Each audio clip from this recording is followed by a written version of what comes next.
Alors, le prochain sujet sur lequel j'aimerais vous entretenir, c'est les guides d'habitation. Alors, je vais aller ouvrir ces fichiers-là. Est-ce qu'on a ça dans les documents envoyés, Bernard? Non. Je crois que oui, je crois que je les ai déposés. OK.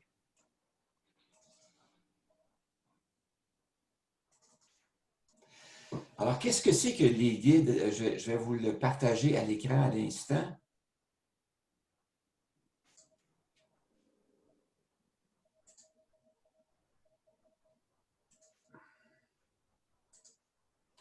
Alors, les guides d'habitation, ce sont des outils Excel qui ont été développés par un économiste qui est membre du collectif 55+.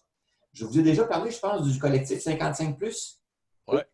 Parfait. Alors donc, cet économiste-là a eu le mandat de la part du collectif de développer des guides qui permettent aux gens d'estimer le budget requis relié à l'habitation.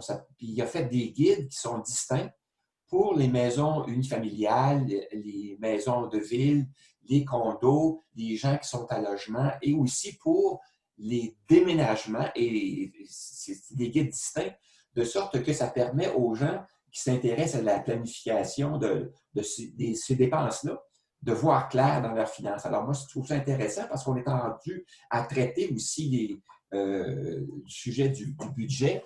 Alors donc, c'est fort pertinent. Alors, je vais vous présenter un des guides. Les autres guides sont tous organisés de la même façon.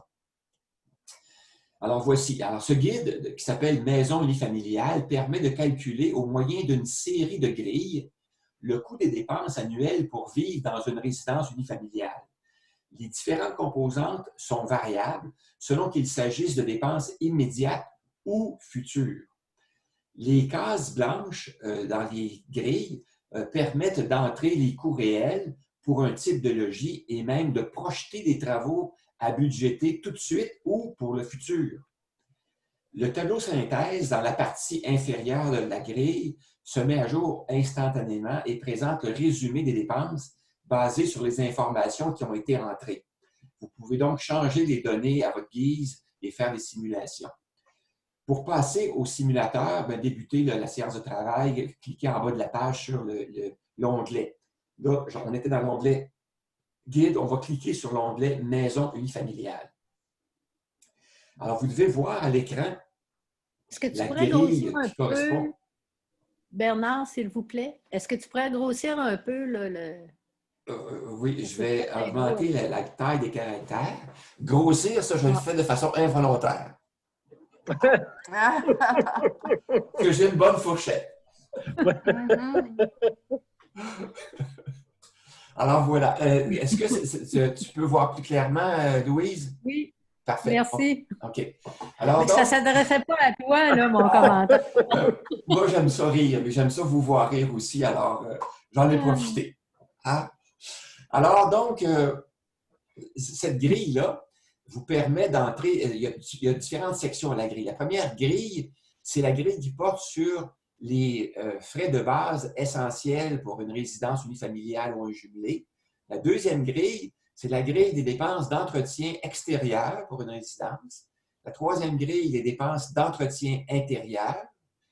Et en bas, ici, on a la grille pour les dépenses reliées à aux rénovations, aux réparations, aux remplacements majeurs. Intéressant. Oui, tout à fait, tout à fait. Et il y a une chose qui est intéressante de voir, c'est que les premières grilles en haut, on peut entrer les informations dans la colonne C, qui est une colonne en blanc, et on a dans la colonne B des suggestions de montants. Ces suggestions de montants-là sont des coûts annuels indicatifs valables pour une maison dont la valeur de base est de 300 000 ou était de 300 000 en 2016. Okay. Donc, déjà là, ça nous situe des choses. On a une colonne dans laquelle on peut entrer des choses ici, mais si vous allez voir la grille en bas, la dernière grille, on peut entrer nos montants, mais aussi on entre dans la colonne D le nombre d'années avant le début des travaux, de sorte que dans les colonnes E, on est capable de voir le montant projeté, le montant estimé lors du remplacement. Alors, si je prévois des travaux, on va le voir tantôt. On va faire un exemple tantôt. Alors, ici, on fait un exemple avec la première grille. Si on entre comme hypothèque, quel est le montant d'hypothèque qu'on pourrait avoir? Alors, mettons que l'hypothèque est à 2 000 par mois. Alors, dans la colonne C, on inscrit 2 000 mais par mois. Donc, on peut inscrire tout de suite 24 000 ou on peut inscrire une formule égale 2 000 multiplié par 12 mois. Alors, ce qui va nous donner ici une petite fenêtre qui va nous demander est-ce que le montant est de plus de 5 000 ou pas? Si c'est plus de 5 000, comme dans le cas qui est là, c'est oui. On clique sur oui et on a le montant qui s'inscrit. Alors, ici, les totaux vont s'additionner en bas de façon automatique. Les taxes foncières, c'est la même chose. Si les taxes foncières sont de 300 $ par mois, on peut faire la même chose. Égale 300 multiplié par 12. Alors, il va nous rentrer le montant total. Alors, le total s'inscrit automatiquement. C'est fort intéressant. C'est quasiment un budget juste pour la maison. Oui, en fait, c'est que ces outils-là ont été développés. Vous savez que le collectif est un regroupement de personnes de 55 ans et plus. Ça peut aider des gens dans notre catégorie d'âge parce que souvent, on a une propriété et souvent, on a eu des enfants et on va changer de propriété pour une propriété plus petite dans les âges de 60-70 et ensuite, on va transférer vers un logement dans une RPA ou ailleurs. De sorte qu'on a des transactions à prévoir, à planifier, et ça nous permet aussi de comparer. Si j'ai mes dépenses annuelles pour ma maison et que je voulais comparer si je vais dans un condo, combien ça me coûterait? Alors, j'utilise les deux calculateurs, le calculateur maison unifamiliale, je rentre les informations et j'utilise le calculateur condo. Et là, je vais rentrer les dépenses projetées et je pourrais voir combien ça va me coûter. Est-ce que c'est plus avantageux pour moi sur une période, mettons, de 5 ans ou 10 ans, garder ma maison unifamiliale ou changer puis aller au condo? Alors, ça permet de faire des simulations et de les comparer. La même chose, je pourrais dire, bien là, je quitte ma maison et je vais comparer. Est-ce que c'est plus avantageux pour moi d'aller en condo ou d'aller dans un logement? Alors, je vais... Il n'y a pas une cause COVID-19? Alors, donc, ça nous permet de faire des simulations et de faire des comparaisons et de faire des choix avantageux. Est-ce que tu utilises moi, je trouve que c'est fort pertinent, fort intéressant. Est-ce que tu utilises ces outils-là avec ton logiciel que tu as développé là, pour comparer les coûts? Ouais. En fait, les outils que j'ai développés, je les ai développés avant de connaître ces outils-là. Donc, j'avais moi-même fait ce genre d'exercice-là pour mes propres besoins personnels et j'ai l'équivalent de ça dans Budgeto. Pas aussi détaillé, pas de la même façon, mais j'ai l'équivalent. T'en fais des recherches, mon Bernard? Oui, c'est ça. T'en trouves des affaires? Comme vous pouvez voir, c'est un sujet qui me passionne et qui m'a permis de développer beaucoup mes connaissances, d'une part, mais aussi ma sécurité financière. Parce que n'ayant pas de connaissances dans ces domaines-là très avancés, j'avais tout le temps des doutes. Est-ce que je vais arriver? Est-ce que je vais avoir assez de sous jusqu'à la fin de mes jours? Et le fait de travailler cet aspect-là m'a permis de voir clair, puis de me sécuriser, et de dire, bien oui, j'en ai assez. Je n'ai pas besoin d'avoir peur. Puis je me suis dit, cette expérience-là que j'ai acquise, cette connaissance-là, bien, compte tenu que j'ai travaillé dans le domaine de l'éducation, je me suis dit, je suis capable de la partager, je vais la partager avec ceux qui pourraient être intéressés par la chose. C'est bien. Très apprécié. Oui, oui, c'est bien.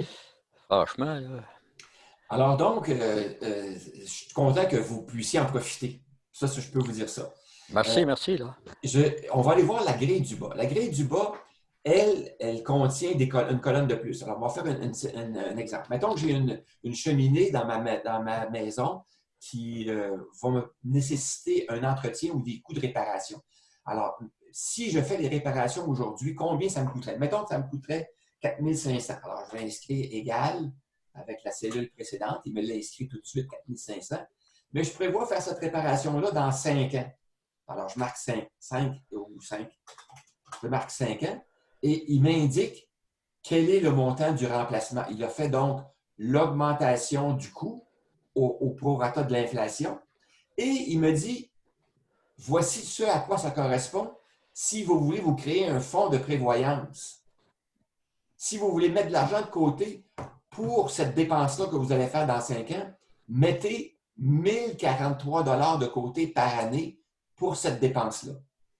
C'est bien. Fantastique. Alors donc, c'est fort intéressant d'utiliser ça. Maintenant, je dois vous dire aussi qu'en utilisant ce calculateur-là, en faisant ma préparation de formation, j'ai constaté que la colonne C, lorsque j'utilise l'agrandissement ou la taille des caractères pour 100%, à 100%, le total de la colonne C ne m'apparaît pas. Alors, une façon de faire, c'est d'élargir la grosseur pour pouvoir voir les caractères. Ou encore, vous avez une autre façon de faire.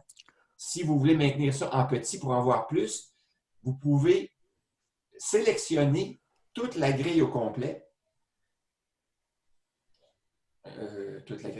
Jusqu'à ce que vous avez besoin de copier.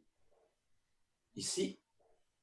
On va copier jusqu'ici. Alors, CTRL-C pour copier. On va dans l'onglet suivant et on fait coller. CTRL-V ou coller. Et là, on a la possibilité d'élargir parce que la grille, dans la colonne, la grille habitation, elle est verrouillée. Hein? Si vous tentez de changer, là, vous n'êtes pas capable de changer quoi que ce soit, c'est une grille qui est verrouillée avec mot de passe, on ne peut pas la retravailler. Mais si vous faites un copier-coller dans la colonne, dans l'onglet suivant, là, vous pouvez faire les modifications que vous voulez. Vous pouvez élargir, vous pouvez tout faire, vous pouvez recopier dans une autre feuille. Alors, c'est le truc que je voulais vous donner pour pallier au fait que c'est une grille qui est verrouillée. Là. Alors voilà, vous pourrez donc insérer des lignes, ce que vous ne pouvez pas faire dans l'onglet maison unifamiliale. Vous pourriez insérer des lignes, en supprimer, rajouter des éléments, des commentaires plus facilement dans l'onglet dans lequel vous aurez copié les éléments plutôt que dans la grille principale. Alors, ce que ça donne, le tableau synthèse, bien là, on a des prévisions annuelles pour la propriété. Alors, le total des frais annuels obligatoires de base de 27 000, des dépenses annuelles totales d'entretien, on a les frais récurrents, on a le fonds de prévoyance qu'on doit mettre de côté à chaque année pour pallier aux dépenses de réparation ou de rénovation qu'on prévoit faire. Et voilà, et ça nous donne le coût total pour vivre dans une résidence, le coût total annuel pour vivre dans une résidence est de 28 000. Donc, ce montant-là, si vous remplissez la grille correctement, que vous remplissez l'autre grille, par exemple, pour voir la simulation différente avec un condo ou avec une location, tout simplement, bien, vous allez voir si c'est rentable ou non pour vous. Vous pourriez faire une projection sur plusieurs années et faire vos calculs. Alors, c'est ce que je voulais vous présenter. Je ne vous présenterai pas les 4 grilles parce qu'elles fonctionnent toutes de la même façon. Je vais terminer l'enregistrement ici et recevoir vos questions.